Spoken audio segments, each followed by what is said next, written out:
All right, and we are back here on the GSMC football podcast. And for the final part of the show, we are now going to talk about the NFC Championship game and what are the chances the Lions can upset the 49ers.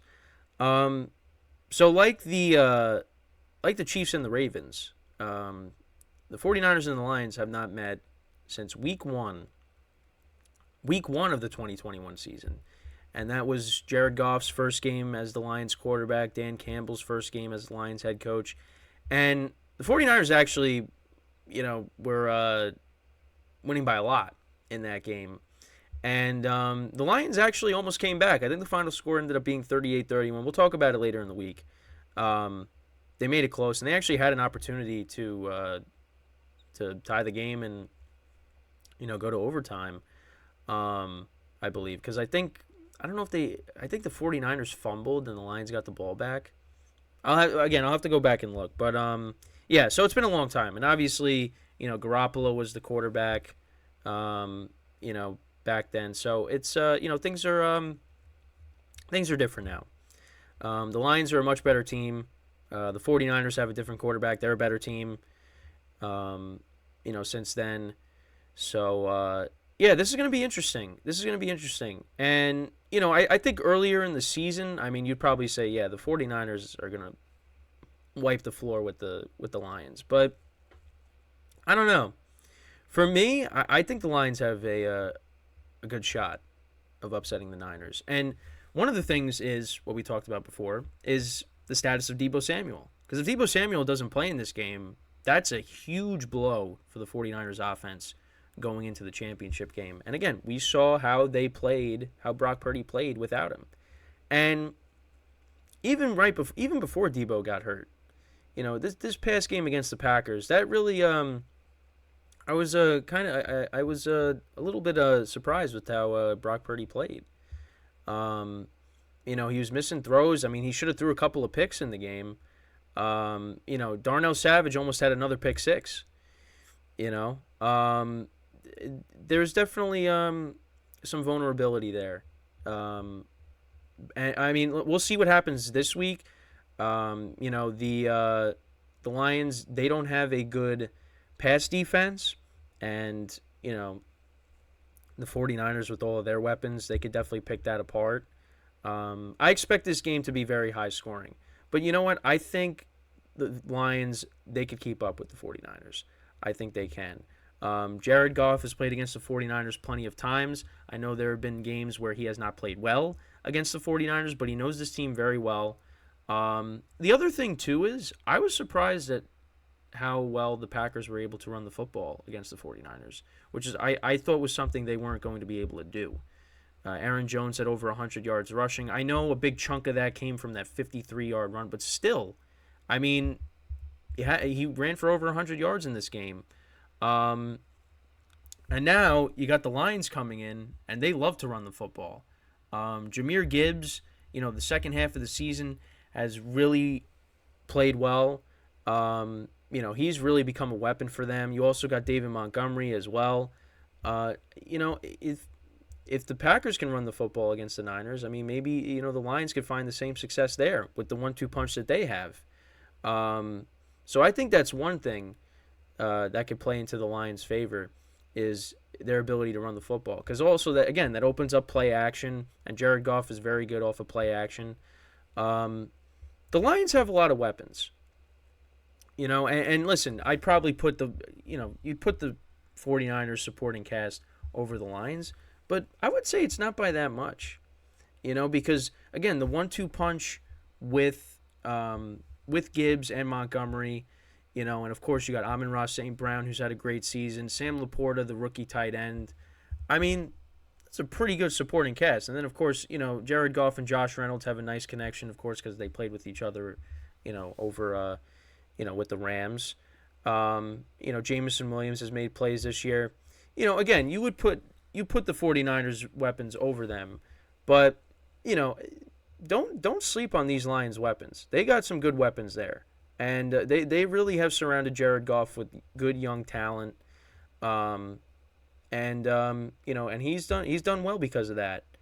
And of course, having an offensive line That's good as well, giving him protection. That's the other thing too. I mean, the Niners didn't get any sacks off of Jordan Love. I feel like they will against Jared Goff here. Jared Goff can move around, but I think Jordan Love, he's a little bit more. He's got a little more mobility to him as opposed to Goff. Goff is still kind of like one of those pocket passers, but he can move around. But Jared Goff can move around a little bit. So I do expect the 49ers to get a sack and to at least get a sack in this game. But really the biggest thing for me is the Lions defense, because they got to get stops in this game. Now, I feel a little bit more confident in them because of how the Niners offense played against Green Bay, because it was ugly. It was ugly. I mean, they won ugly. They won that game. It wasn't pretty with how they won, but they were able to do it. So you give them credit for that, of course. But if they can get pressure on Brock Purdy, you got Aiden Hutchinson rushing him. I mean, get him off his spot, and force him to make a mistake. Because again, he almost made a mistake on Saturday. He almost made a couple of mistakes against the Packers. He should have at least had one interception. Yeah, I listen. I give the Lions a puncher's chance. I really think that they have a chance to upset the 49ers because they have a good offense. The defense is my concern. But again, how the 49ers and Brock Purdy played, I mean, maybe they can get a turnover, maybe that, and they could cash in off of that. And again, you could also point to the Niners, the bye week and not playing since week 17, all their starters. Maybe they were rusty. Maybe they're going to come out and, just dominate from start to finish. I mean, that could happen. But I don't think that's going to happen here. I really don't think so. And with the Lions, they're the underdog in this game. I mean, that they took a break from that these past 2 weeks, being favored against the Rams and the Buccaneers, but now they're an underdog again. And I give them a shot. I don't know. I haven't really seen what everybody else, in the media is, what kind of chance they're giving them, but I give them a shot. I really do. And again, the other thing too is, I mean, I talk about the Lions pass defense, but you look at the Niners too. I mean, during their losing streak against Joe Burrow, against Kirk Cousins, I brought this up. I mean, their secondary got picked apart. And if you give Jared Goff time to throw, I mean, I think he could do the same thing because the Lions have good weapons as well. Also, another thing, actually, I should mention. So Brock Wright, their backup tight end, got hurt. So they actually signed Zach Ertz. So he'll probably see him maybe make a play, possibly on Sunday against the 49ers. Zach Ertz, obviously long-time tight end with the Eagles, played with the Cardinals for a few seasons. Obviously, they released him earlier so he can go to a contender, and he finally gets picked up here in the NFC Championship game. He'll be playing for the Lions. But that's just another thing. That's just a small thing to just talk about. But, I mean, listen, the Lions have good weapons, and, you give Jared Goff time to throw.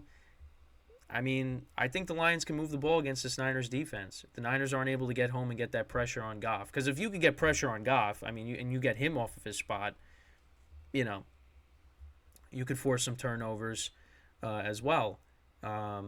So, we'll have to see how it goes. But I expect this to be a very competitive game.